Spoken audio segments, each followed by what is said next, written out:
Крушево и оваа година по втор пат го крена туристичкото востание, со интонирањето на химната, културно-забавната програма и пуштањето на символот на слободата, белите гулови, започна револуцијата. Крушевчани оваа година ќе ја водат битката за што повеќе туристи.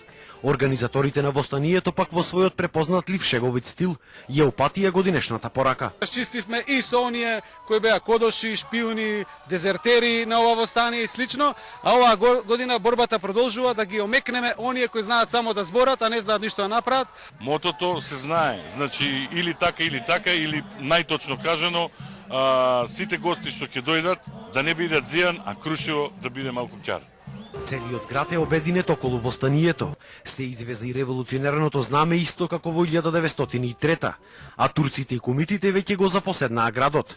Туристите во наредните 20 на денови ќе можат да се сликаат со нив, но и самите ќе можат да изнемат вакви носи или пак староградски облеки, за да и тие го почувствуваат духот од 1903. Ова борба е борба на едно најсофистицирано и современо востание, каде што заеднички сили, значи на комитите, војводите, османлиите, мудурите и кајмакамите, со здружени сили за едно поубаво и заедничко и побогато Крушево.